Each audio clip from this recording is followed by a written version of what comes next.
adalah Moh Lutfi Fathur Rahman, lahir pada tanggal 28 Oktober 1998, alamatnya di Gondo Harum, RT 8 RW 1 Jekulo Kudus, email mohlutfi.f@gmail.com, nomor HP 0857 7813 2592.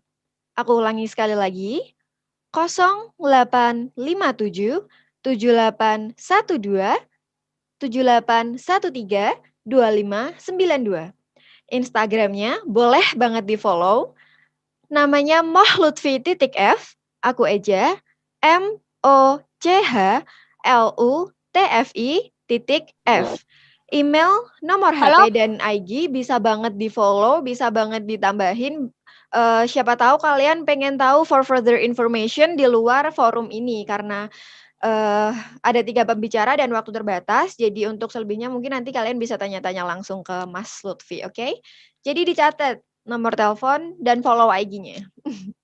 Education, yang pertama ada SMP N1 Jekulo, yang kedua SMA Negeri 1 Jekulo, yang sekarang yaitu Universitas Negeri Semarang di bidang chemistry atau kimia. Organization experience-nya yang pertama menjadi staf Departemen Advokasi dan Kesejahteraan Mahasiswa di Himamia pada periode 2017. Selanjutnya menjadi Kepala Departemen Advokasi dan Kesejahteraan Mahasiswa di Himamia periode 2018. Yang ketiga menjadi staf Departemen PSDM di Ikatan Mahasiswa Kudus UNES pada periode 2018. Yang keempat, menjadi staf Komisi 4, yaitu Politik dan Kesejahteraan Mahasiswa di DPM FMIPA pada periode 2019, menjadi staf Badan Legislasi di DPM FMIPA pada periode 2019, menjadi komisioner Divisi Hukum di Banwasra KM pada periode 2019, dan menjadi staf Komisi Legislatif di Badan Pengawas Himamia pada periode 2019. Awards received atau penghargaan yang pernah beliau terima yaitu Best One Jarum 34 pada periode 2018-2019 dan mendapat beasiswa PPA pada periode 2019.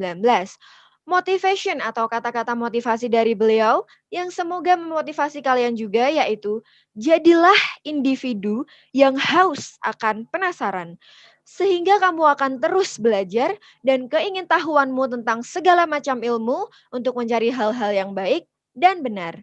Langsung saja kita sambut dengan hangat pemateri pertama kita, Mas Moh Lutfi Fathur Rahman. Silakan Mas, boleh masuk dan menyampaikan materi.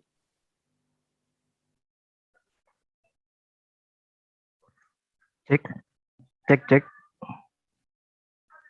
Apakah ada suaranya? Iya Mas, jelas Mas. Oke. Ya, terima kasih atas waktunya. Di sini saya akan menyampaikan tentang beasiswa Jarum. Mungkin bisa di-share dulu.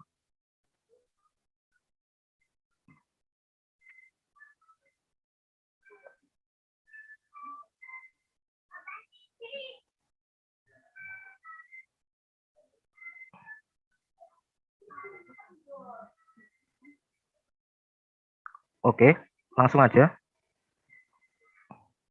Next. Ya, kita tahu sendiri Jarum Foundation itu mempunyai beberapa macam bakti sosial.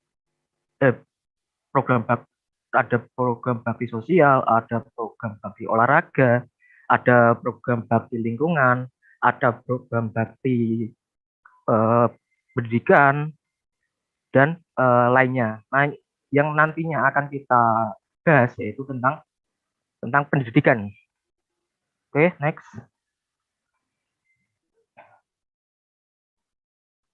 Nah, program beasiswa plus sendiri adalah merupakan beasiswa yang diberikan oleh Jarum Foundation itu sendiri sebagai bentuk kepedulian dalam pendidikan di Indonesia sebagai program beasiswa yang prestasi. Nah, selain pembudayaan dan pemberdayaan bagi penerima beasiswa ini, ada serangkaian pelatihan yang dimaksudkan untuk menyelesaikan atau mengkorelasikan pencapaian akademik atau hard skill dengan soft skill atau program lunak itu. Nah, mungkin yang sering ditanyakan, apa sih benefitnya? Yang pertama, yaitu dana beasiswa. Nah, dana beasiswa untuk tahun-tahun ini yaitu sebesar 1 juta per setiap bulannya yang akan diterima selama satu periode atau 1 tahun. Nah, untuk penerimaan dana beasiswa ini nantinya akan dibagi secara cash. Misalnya nanti biasanya eh, sebulan sekali kita ada yang namanya rapat bulanan. Nah, rapat bulanan itulah nanti kita akan kumpul di kantor Jarum di regional, biasanya regional Semarang. Nah, nanti untuk dana cashnya langsung dibagikan, selain juga untuk biasanya untuk rapat-rapat koordinasi seperti itu. Nah, selanjutnya yaitu yang paling penting juga yaitu berbagai kegiatan, yaitu pembekalan soft skill, antara lain ada karakter building, ada leadership development, ada competition challenge, ada international exposure, ada community empowerment, dan national.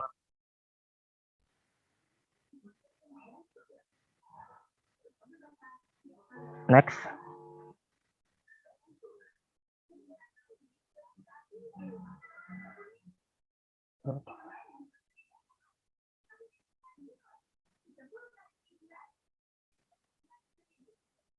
Ya, ini timeline dari Tata Beasiswa Jarum. Tapi sebenarnya ini udah penutupan dari tanggal 23 Mei kemarin.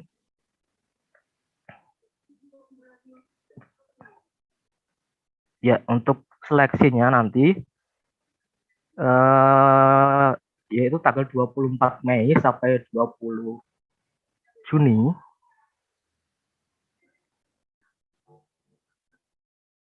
Dan nanti setelah itu langsung nanti ada namanya pengumuman administrasi.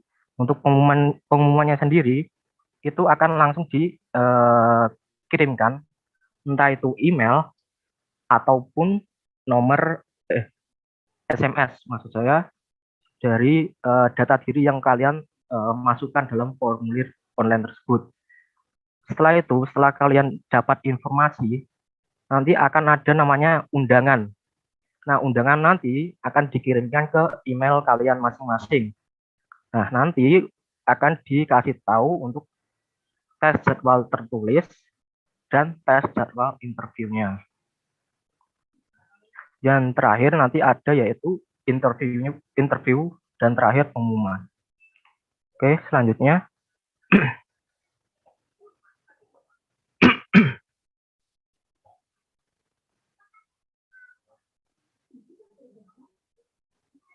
Oke, untuk syaratnya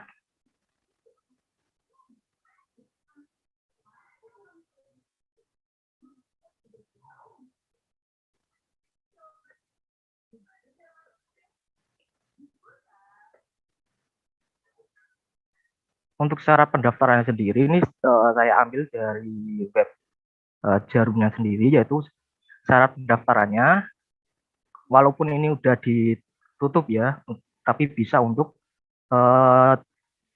tahun depan buat angkatan 2020. Untuk syarat pendaftarannya yang pertama sedang menempuh pendidikan strata 1 atau D4 di semester 4 dari semua disiplin ilmu, baik negeri maupun swasta, dan bermitra dengan Jarum Foundation. Nah, untungnya di UNES sendiri sudah bermitra dengan Jarum Foundation. Yang kedua yaitu IPK minimum 3,2 pada semester 3 dan minimum 3,2 hingga akhir semester 4 nantinya. Yang ketiga, aktif mengikuti organisasi baik luar maupun dalam. Yang keempat, tidak sedang menerima beasiswa dari pihak lain. Nah, untuk syarat administrasinya, yaitu setelah kalian ngisi form online, nanti kita print, terus kita siapkan lembar pas foto ukuran 4x6, fotokopi KTP, KTM, transkrip nilai, terus salinan entah itu surat keterangan aktif, organisasi, ataupun sertifikat prestasi lainnya, ataupun misal sertifikat entah itu organisasi maupun prestasi yang kalian punya. Selanjutnya yaitu surat keterangan dari kampus bahwa tidak sedang menerima beasiswa dari yang lainnya. Terus selanjutnya yaitu syarat tes dan interview. Yaitu yang pertama, nanti akan diinfokan lebih lanjut untuk di emailnya masing-masing, karena nanti kan ini metodenya online. Jadi kemungkinan besar syaratnya ya ada KTM, bukti undangan, nanti kan ada kirim undangan atau info melalui email maupun SMS dari penerima masing-masing seperti itu. Next. Nah, selanjutnya ini yang apa sih pelatihan-pelatihan yang kita dapatkan setelah kita mendapatkan beasiswa Jarum. Nah, salah satunya yang paling pertama yang kita dapatkan yaitu ada yang namanya karakter building. Nah, karakter building itu merupakan pembangunan karakter pemimpin Indonesia yang luhur dengan bekal 6 karakter dasar. Nah, karakter building ini kalau di angkatanku kemarin ini di daerah Cikole, Lembang. Lembang. Dan apa sih karakter yang dididik atau ditonjolkan? Yaitu ada curiosity, ada inisiatif, ada persisten atau grit, ada adaptability, ada leadership, dan social and cultural awareness. Jadi di karakter building inilah pelatihan pertama yang nantinya kita akan berkumpul sama teman-teman dari beasiswa campuran dari senusantara. Nanti bisa ketemu dari regional Sumatera, Kalimantan, Papua, dan yang lainnya. Seperti itu. Next. Nah, selanjutnya yaitu leadership development, yaitu soft skill untuk memahami kecerdasan emosional guna menjadi pemimpin visioner, komunikatif, dan memotivasi menuju perubahan yang lebih baik. Nah, untuk tempat pelatihannya, karena angkatan saya itu masih offline, itu dilaksanakan di Jogja, di Hotel Ispak. Tapi untuk 2 tahun ini, karena pandemi, jadi konsepan acara pun berubah, yaitu dengan menggunakan media online seperti itu. Tapi untuk materi atau yang disampaikan pun hampir sama. Antara lain yaitu ada 21st century skill, ada vision, terus ada critical yang sering kita baca kan seringnya critical thinking. Sebenarnya ada critical thinking, writing, dan reading. Terus ada effective oral communication. Terus yang terakhir ada what leader do. Oke, next.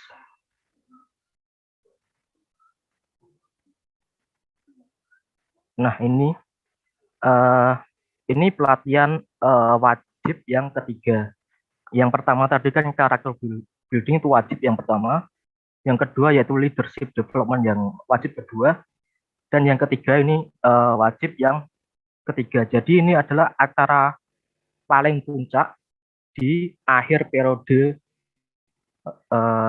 BES1, yaitu penguatan wawasan para BES1 akan makna hakikat bangsa dan kebangsaan guna memperkokoh keutuhan Indonesia. Jadi nanti kita akan dikumpulkan semua para BES1 Jarum se-Nusantara. Kalau acaranya ini kan sebelum pandemi ini di Semarang dan Kudus, yaitu ada cultural visit, ada talkshow dan diskusi kebangsaan, dan yang terakhir itu ada malam Dharma Puruhita atau pas angkatan itu yaitu Barajiwa Garuda. Jadi kita nanti disuruh untuk menampilkan ada teatrikal, ada musikalitas.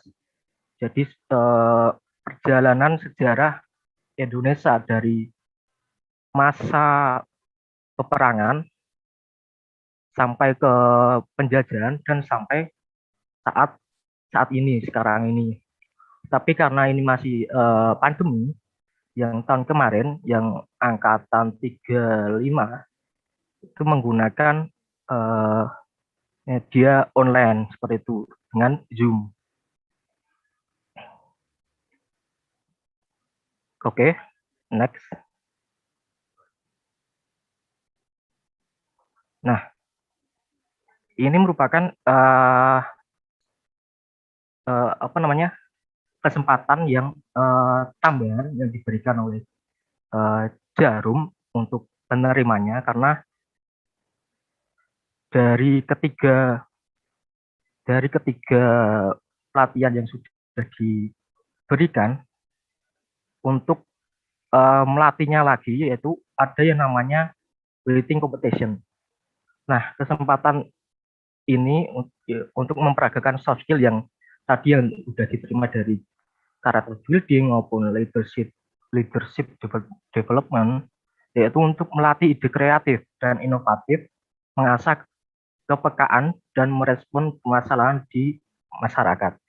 Ya, jadi seperti penulisan karya ilmiah bisa dibilang seperti itu. Nanti kita akan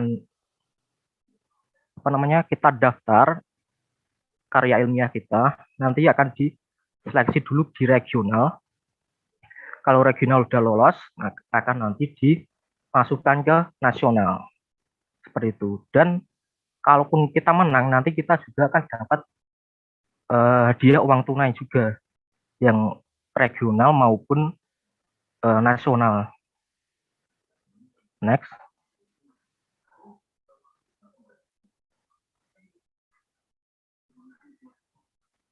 Nah, ini selanjutnya yaitu community empowerment, yaitu praktek terjun ke masyarakat untuk solusi berkelanjutan berbasis komunitas untuk mengatasi masalah sosial, ekonomi, dan lingkungan. Jadi seperti pengabdian masyarakat. Jadi dari kita membentuk sebuah tim untuk membuat proposal, memilih desa mitra, jadi seperti pengabdian masyarakat. Terus nanti kita akan proposal apa yang kita ajukan ke desa mitra kita.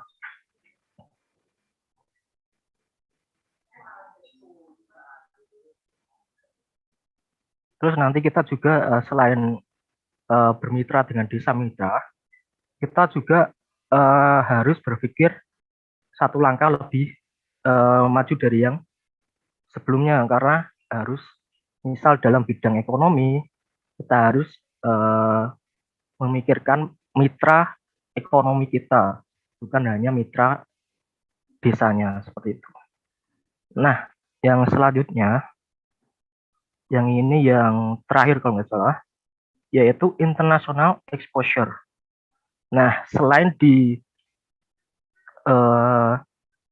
dalam negeri, Jarum juga memberikan kesempatan untuk keluar untuk menambah pengalaman, yaitu untuk mendukung beasiswa dalam meraih prestasi melalui kompetisi berskala internasional. Jadi mereka yang mau ikut dalam international exposure, mereka akan nantinya mendaftarkan diri, nanti kan ada pelatihan, jadi nanti yang lolos akan ada pelatihan. Jadi nanti ini yaitu ada yang tahu seperti MUN, jadi seperti sidang PBB seperti itu.